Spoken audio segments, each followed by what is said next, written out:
Para esse momento da meditação da palavra do Senhor, eu convido você para localizar sua Bíblia, o livro do profeta Isaías, capítulo 7. Nós estamos iniciando uma série de mensagens, uma nova série de mensagens chamada Prepare-se para o Novo. E hoje, nesse tempo de Advento, estamos no período do Advento. Advento significa espera, expectativa do Messias. Nós vamos falar sobre o tema Emanuel, a expectativa do novo, baseado na palavra de Deus, livro do profeta Isaías, capítulo 7. Nós vamos ler do verso 1 ao verso 16, você também pode acompanhar na tela a projeção do texto. Diz assim a palavra de Deus: nos dias em que Acás, filho de Jotão, filho de Uzias, era rei de Judá, Rezim, rei da Síria, e Peca, filho de Remalias, rei de Israel, subiram a Jerusalém para lutar contra ela, mas não conseguiram conquistá-la. Quando informaram a casa de Davi que a Síria estava aliada com Efraim, o coração de Acás e o coração do seu povo ficaram agitados, como se agitam as árvores do bosque com o vento.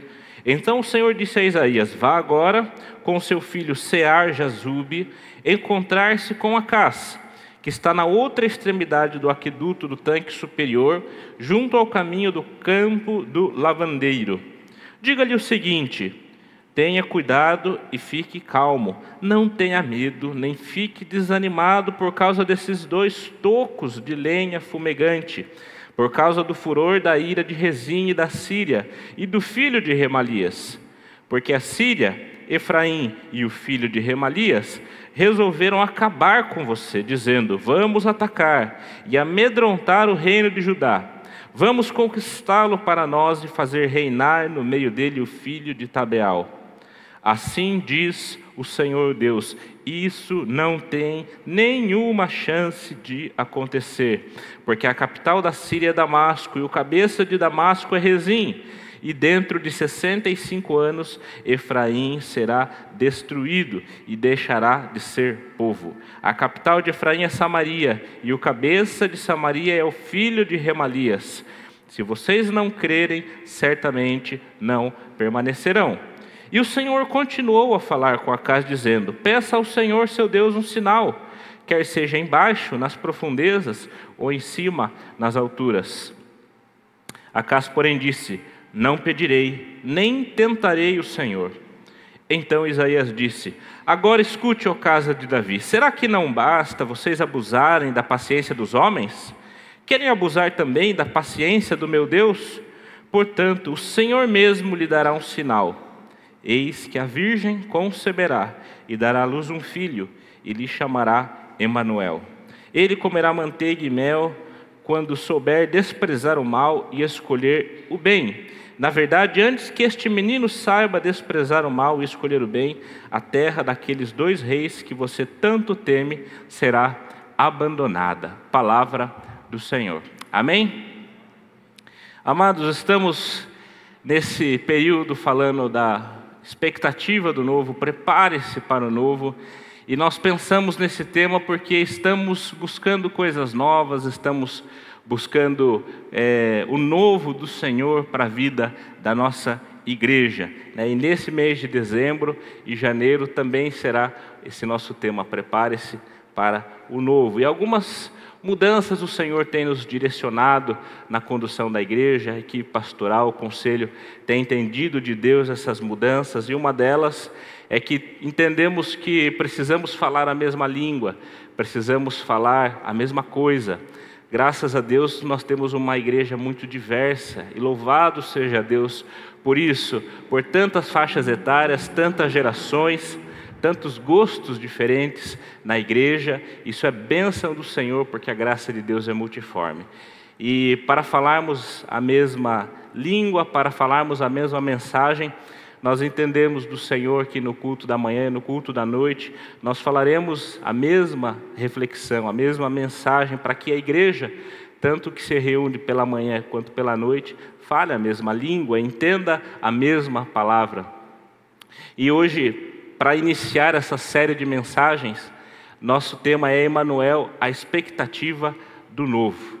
O advento é um tempo de preparação para o novo. E o tempo de preparação para o novo, às vezes gera expectativa, mas às vezes gera algum temor, porque nem todos nós gostamos de novidade. Muitos de nós gostamos de ficar sempre nas mesmas coisas, na mesma rotina. Não gostamos de inovar, não gostamos de mudar. Sentimos-nos mais seguros, muitas vezes, mantendo as coisas. Mas esse tema e esse momento do advento nos faz ter expectativa com o novo que o Senhor trará. Nós precisamos esperar sempre o novo do Senhor e estarmos dispostos a renovar a nossa mente e renovar o nosso entendimento. Então, chegando nesse texto muito conhecido da palavra do Senhor, em que mostra a promessa do Deus Emanuel, o que nós temos aqui? Aparentemente um texto um pouco difícil de entender, uns nomes esquisitos, Remalias, Peca, Tabeal, né? Já imaginou você esperando o seu filho falar, meu filho vai ser homem, vou colocar o nome dele de Tabeal, né? Ou de Remalias, esses nomes difíceis. O que está acontecendo aqui? Como nós podemos entender da melhor parte? Se puder passar para mim, por favor, que acho que o controlinho não está indo. Qual é o contexto desse texto de Isaías? Depois do reino do rei Salomão, o povo de Israel se dividiu. O povo de Israel não é mais um povo unido. O povo de Israel se dividiu entre Reino do Norte, que ficou com o nome Israel, 10 tribos foram para o norte, e o Reino do Sul, no qual 2 tribos se juntaram, ficou conhecido como Judá. Então nós temos Judá no sul, cuja capital é Jerusalém, e Israel no norte, cuja capital é Samaria. Nós tivemos, a partir do livro de 2 Reis, a história contada de diferentes formas desses 2 reinos. O livro de 2 Reis oscila contando a história dos reis do norte e a história dos reis do sul. E nós vemos que os reis do norte foram todos infiéis. Todos os reis de Israel desobedeceram o Senhor, não fizeram o que era correto diante do Senhor, foram idólatras, foram reis ímpios. E os reis do sul, muitos deles também foram ímpios, mas nós tivemos alguns reis no reino do sul, no reino de Judá, que foram fiéis ao Senhor. Nós chegamos no pai de Acás, que é Jotão, e o pai de Acás foi um rei bom. O livro de 2 Reis diz que Jotão fez o que era correto diante do Senhor. Mas Acás, filho de Jotão, não seguiu os passos de seu pai. Acás foi um rei infiel, foi um rei ímpio, foi um rei terrível e perverso. Algumas coisas ruins que Acás fez. Acás sacrificou o seu próprio filho em homenagem a falsos deuses. Pense comigo, o rei Acás sacrificou o seu próprio filho, oferecendo como sacrifício a falsos deuses. Acás foi um rei idólatra, foi um rei que montou um santuário para falsos deuses. Acás foi um rei que roubou tesouros da casa do Senhor para oferecer ao rei da Assíria, para fazer uma aliança política com o rei da Síria. Roubou os tesouros da casa do Senhor e deu tesouros que pertenciam à casa do Senhor, ao templo, deu esses tesouros ao rei da Síria para fazer uma aliança política com o rei da Síria. Nesse contexto, surge o profeta Isaías para profetizar contra os feitos maus deste rei chamado Acás. E nesse contexto do capítulo 7, nós estamos no que nós chamamos da guerra sírio-efraimita. Nome feio, né? Por quê? Porque é a guerra da Síria com Efraim contra Judá. Efraim é uma das tribos de Israel. Então, o que nós precisamos entender? Um outro país chamado Síria se juntou com o reino do norte, chamado Israel, para lutar contra o reino do sul, chamado Judá, cujo rei nesta época é Acás. Por que Israel e Síria se juntaram para lutar contra Judá? Porque tinha uma outra ameaça, que é a ameaça dos assírios, que estava ameaçando o reino do norte. A ideia do rei de Israel era conquistar Judá, para integrar Judá ao seu território e juntos poderem resistir à ameaça dos assírios. E nós vemos aqui neste contexto que o rei Acaz está com medo do reino do norte, junto com a Síria, pela invasão deles. E Isaías vai até o palácio de Acaz, dar uma mensagem: rei Acaz, não tenha medo. Síria e Israel se juntaram para guerrear contra você, mas não tenha medo, porque o Senhor te afirma, isso não vai suceder. Israel e a Síria não vão conquistar Judá. Porém Acaz já tinha no coração planos bem formados. E o que Acaz fez? Acaz fez uma aliança com os assírios. São dois reinos, amados: Síria e Assíria. Eu confundo um pouco às vezes, né? Só um azinho de diferença, mas são dois reinos. Acaz fez uma aliança com os assírios, que era o reino que estava atacando Israel Norte, para se defender de Israel Norte com a Síria. E essa aliança é pecaminosa, essa aliança é contrária à vontade de Deus. Estabelecendo essa aliança foi que Acaz, como eu mencionei, roubou tesouros da casa do Senhor e entregou ao rei da Assíria para fazer uma aliança política com ele. Pois bem, qual é o contexto em resumo? O inimigo está vindo. O Senhor disse: este inimigo não vai prevalecer. Fique tranquilo, fique calmo, eles não vão invadir Jerusalém. Acaz, no seu coração, preferiu a aliança com homens, a aliança política, e se aliou com um terceiro reino que estava invadindo esses dois reinos. E essa aliança é pecaminosa. E aí, Isaías fala uma mensagem para Acaz: já que você não quer um sinal de Deus, pois bem, o Senhor mesmo te dará um sinal. Eis que a virgem conceberá e dará à luz um filho, e seu nome será Emanuel. E diz que, antes que este menino saiba desprezar o mal e escolher o bem, a terra daqueles dois reis que você tanto teme será abandonada. O verso 17 diz: mas o Senhor fará vir sobre você, sobre o seu povo e sobre a casa de seu pai, dias tais como nunca houve, desde os dias em que Efraim se separou de Judá. Ele fará vir o rei da Assíria. Capítulo 17. Como assim? Pois bem, Acaz, a sua aliança, a sua esperança de fazer uma parceria com o rei da Síria para vencer essa guerra, não vai dar certo, porque este rei da Síria vai vir sim contra você, e você vai sofrer na mão deste rei. Já que você não confia no Senhor e prefere alianças políticas, você vai ser traído por essa aliança política que você conjecturou no seu coração. Bom, entendido este contexto, o que nós temos para nós hoje desta palavra do Senhor?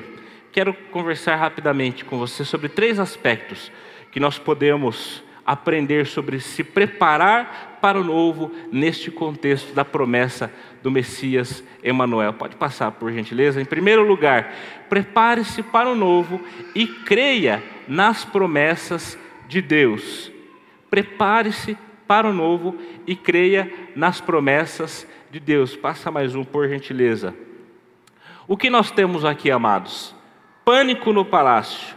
Verso 2: quando informaram a casa de Davi que a Síria estava aliada com Efraim, o coração de Acaz e o coração do seu povo ficaram agitados, como se agita as árvores do bosque com um evento. É uma ameaça. É uma guerra vindo. O oponente é muito forte. O reino do norte é maior do que o reino do sul, e se uniu com um outro país para derrotar o reino do sul. Pânico. O que vamos fazer? Acaz, talvez, e a sua corte, sabendo que Acaz havia feito coisas ruins, poderiam estar mais temerosos ainda. Nós temos um rei que é infiel, um rei que está desobedecendo os caminhos do Senhor, e um inimigo está se levantando. É pânico. É o perigo vindo. Mas em meio a esse momento de pânico, olha a expressão que nós temos no verso 2: quando informaram a casa de Davi. Essa expressão, a casa de Davi, ela faz um oposto a quando o Senhor se refere a Peca, filho de Remalias, do rei da tribo de Efraim. Por que esse jogo de palavras é importante? Porque aqui, Peca é o rei de Israel, de Efraim, ele é colocado de uma maneira pejorativa. Ele não é chamado pelo nome, mas ele é chamado segundo a sua descendência, filho de Remalias. E o que isso significa? O Senhor está lembrando Acaz de que ele é da casa de Davi, e o rei que está vindo contra ele não é da casa de Davi. Ele é filho de Remalias e não filho de Davi. E por que isso é importante, amados? Porque Deus havia feito uma promessa e uma aliança com Davi de que o reino jamais sairia da linhagem de Davi. O trono pertence a Davi. Então Deus está falando para Acaz, você é filho de Davi. E eu fiz uma promessa a Davi de que o trono ficaria perpetuamente na sua linhagem. Quem está vindo para te atacar não é filho de Davi. Eu não vou nem falar o nome dele, mas ele é filho de Remalias. Um ótimo motivo para você crer que você vai vencer essa guerra. Porque eu permaneço fiel à minha palavra de que a casa de Davi iria prevalecer. Só que Acaz, em vez de confiar na promessa de Deus, na aliança que Deus fez a Davi, confiou na aliança política com os assírios. Amados, a expectativa do novo, preparar-nos para coisas novas, envolve, em primeiro lugar, em crermos nas promessas que Deus tem para nós. Nós não vamos viver o novo de Deus se nós quisermos continuar lutando pelos nossos próprios meios, apoiados no nosso próprio entendimento, em vez de crer nas promessas que Deus tem para nós. Ah, Lucas, mas como eu vou crer nas promessas de Deus? Eu orei tanto para que Deus abençoasse, por exemplo, o meu negócio, e no final acabei quebrando. Eu orei tanto para que Deus desse uma cura, e a cura não veio. Eu orei tanto para que um relacionamento fosse restaurado, e no final não se restaurou. Amados, infelizmente, muitas vezes, nós não entendemos as promessas do Senhor. Nós não entendemos que Deus nunca prometeu que seríamos curados de qualquer coisa, mas Ele prometeu que mesmo na enfermidade, nos dias ruins e nos dias maus, Ele nunca nos abandonaria e estaria do nosso lado nos fortalecendo em todos os momentos. Deus nunca nos prometeu que seríamos ricos. Deus nunca nos prometeu que seríamos empresários bem-sucedidos. Deus nunca nos prometeu que venceríamos todas as expectativas ruins financeiras e nos daríamos muito bem. Ele nos prometeu que o pão não iria faltar na nossa casa. O texto que nós lemos no nosso ofertório: buscai, pois, em primeiro lugar o reino de Deus e a tua justiça, e todas estas coisas vos serão acrescentadas. Que estas coisas? O pão na nossa mesa e a roupa no nosso corpo. É disso que Jesus está falando. O problema é que às vezes nós não queremos só o necessário, nós queremos o supérfluo. E nós confundimos as promessas de Deus para nós. Deus fez uma aliança com o seu povo. E de toda essa aliança que Deus fez com o povo, a promessa mais incrível, a promessa mais gloriosa para mim e para você é a promessa de salvação. Deus prometeu que Jesus viria, morreria por nós e ressuscitaria, e isso se cumpriu. Você pode confiar que você tem um lar na eternidade com Deus pelas promessas de Deus. Deus é fiel à sua aliança, e o que Ele prometeu, Ele cumpre. O que Ele promete, Ele cumpre. Creia nas promessas de Deus, se prepare para o novo, se prepare para o que está por vir, se prepare para os desafios que você vai ter agora no final do ano, no início do ano que vem. Se prepare com esses desafios com muita expectativa, crendo que Deus é fiel às suas promessas. Ele foi fiel à casa de Davi, Ele é fiel a nós hoje. Em segundo lugar, prepare-se para o novo e prove da bondade de Deus. Prepare-se para o novo e prove da bondade de Deus. O que nós temos aqui, amados? Nós temos um rei ímpio, um rei idólatra, nós temos um rei que matou o seu próprio filho para adorar falsos deuses, um rei que roubou os tesouros da casa do Senhor para alianças que Deus não aprovava, um rei que construiu altares para adorar falsos deuses. Isaías chega para ele e fala o seguinte: peça ao Senhor, seu Deus, um sinal. Amados, isso é para fazer a gente cair da cadeira quando lê esse texto. Depois de tudo que Acaz fez, depois de toda a sua infidelidade, Isaías está dizendo: o Senhor continua sendo seu Deus. E esse Senhor, seu Deus, está te oferecendo um sinal. A ameaça está vindo. 2 países se juntaram para guerrear contra você. Eu estou dizendo, isso não vai acontecer. Mas às vezes, não é fácil ter fé. Às vezes as circunstâncias são tão fortes que a nossa fé é simplesmente muito fraca. E não há nenhum problema em nós admitirmos que a nossa fé é muito fraca. Os discípulos de Jesus chegaram para Jesus e falaram: Senhor, nos ajuda na nossa falta de fé. Deus sabe que a minha fé e a sua fé é uma fé falha, é uma fé imperfeita e fraca. Diante de um inimigo terrível vindo, só palavras de que vai ficar tudo bem, talvez não seria suficiente para que Acaz descansasse. E a infinita bondade e misericórdia de Deus fez com que Deus falasse: é difícil de acreditar. Então faz o seguinte, Acaz, peça para mim um sinal. Que tipo de sinal, Senhor? Qualquer sinal, quer seja embaixo da terra, nas profundezas ou em cima nas alturas. Você quer um sinal sobrenatural? Eu, o Senhor, teu Deus, fiel à casa de Davi, fiel a você, estou disposto a te dar um sinal sobrenatural, que essa guerra não vai se sustentar. Talvez a gente lê esse texto e a gente fala: mas Acaz não merecia tudo isso. Eu não sou ruim igual Acaz e nunca recebi nenhum sinal de Deus. Eu nunca fiz nada que Acaz fez de tão ruim e Deus nunca me ofereceu um sinal sobrenatural. Amados, preparar-se para o novo implica em ter a convicção de que a bondade e a misericórdia do Senhor certamente nos seguirão todos os dias. Acaz não merecia isso? De forma alguma ele merecia isso. Só que as misericórdias do Senhor são a causa de não sermos consumidos, elas se renovam a cada manhã na nossa vida.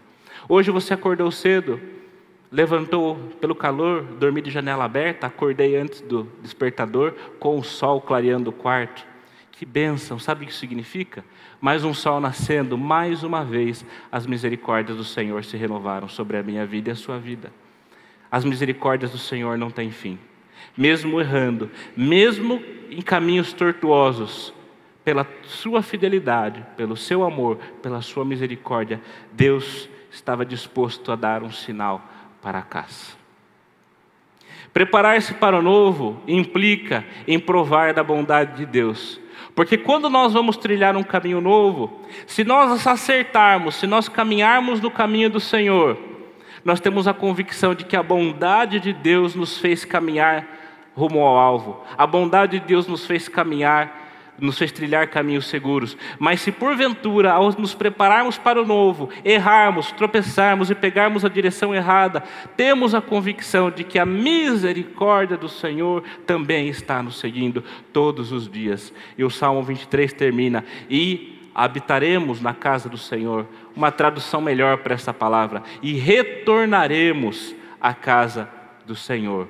Mesmo que nos desviemos, a misericórdia do Senhor está conosco. Esteve com Acaz, está comigo e com você. Se prepare para o novo, não tenha medo de novos caminhos, sabendo que bondade e misericórdia estarão abundantes na sua vida quando você trilhar este novo caminho.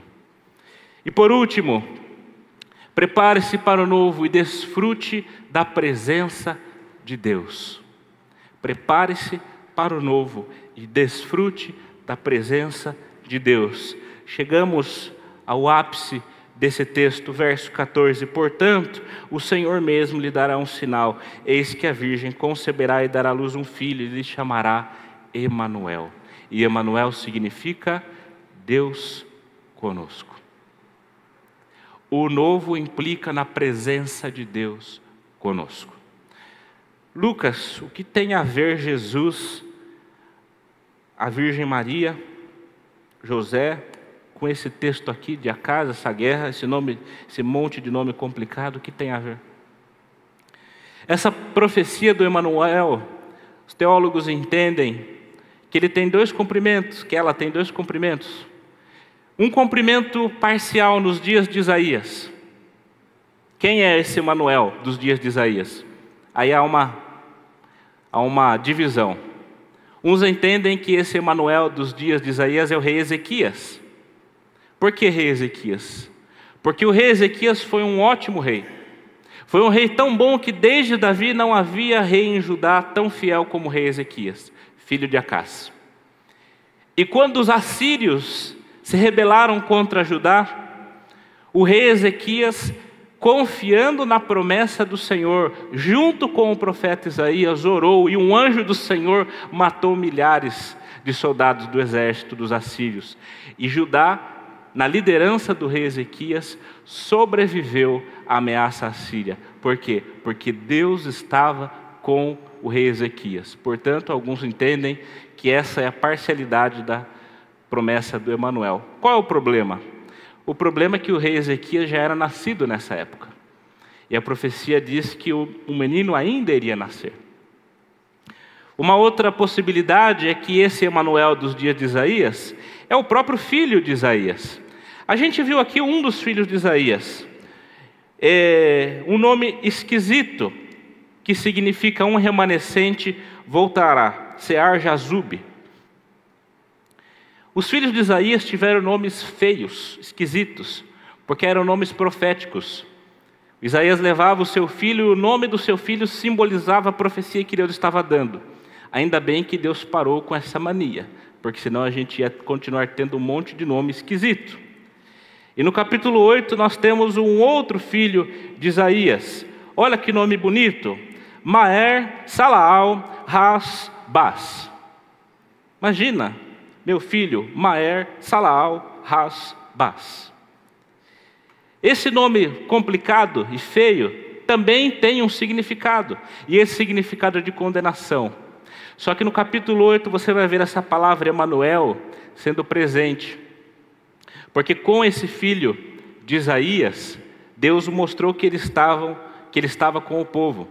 Que os exércitos iriam cair porque Deus estava com eles. Então alguns entendem que esse segundo filho de Isaías é o cumprimento parcial dessa profecia. O problema é que o nome do filho de Isaías é um nome de condenação. E Emanuel é um nome de salvação. Deus conosco. Qual é a conclusão que nós chegamos? Cumprimentos parciais dessa promessa podem se encaixar imperfeitamente na figura do segundo filho de Isaías em Ezequias. Mas nós hoje sabemos que houve o cumprimento pleno e perfeito dessa promessa na figura do nosso Senhor Jesus Cristo. Porque Judá, apesar de ter sobrevivido a essa ameaça, voltou a desobedecer, voltou a ser infiel, e quando a ameaça da Babilônia chegou com o rei Nabucodonosor, Judá caiu. Jerusalém foi destruída. E nesse período foi que se começou a proclamar esta promessa. O Emanuel, na verdade, ainda não veio. O Emanuel, na verdade, virá. E nesse período de triste exílio, nesse período de dor, Judá começou a cantar: ó, vem Emanuel, liberta o povo de Israel, que sofre no exílio. Amados, antes mesmo de tudo isso ser realidade, Deus já havia prometido que um dia viria o Deus Emanuel. Nós lemos no texto, no início do culto, o Verbo se fez carne e habitou entre nós. O nascimento de Jesus é quando Deus, o transcendente, o eterno, entra no tempo, se esvazia infinitamente, assume essa forma de ser humano. Para o quê? para mostrar que o nosso Deus se chama Emanuel, para mostrar que o nosso Deus está conosco. O que nós temos para nós hoje? Preparar-se para o novo é contar com a presença de Deus conosco. Nenhum caminho é mais sublime, nenhuma novidade, nada de novo pode ser tão sublime quanto eu e você escolhermos trilhar o caminho na presença de Deus. Emanuel significa que Deus está comigo. Emanuel significa que Deus está com você. Guarde isso no seu coração, amados. Prepare-se para o novo, creia nas promessas de Deus, porque Deus é fiel. Prepare-se para o novo, desfrute da bondade de Deus, porque Deus é misericordioso. Prepare-se para o novo e desfrute da presença de Deus, porque Deus é presente. Você vive um dia bom, Deus está presente, é a bondade de Deus.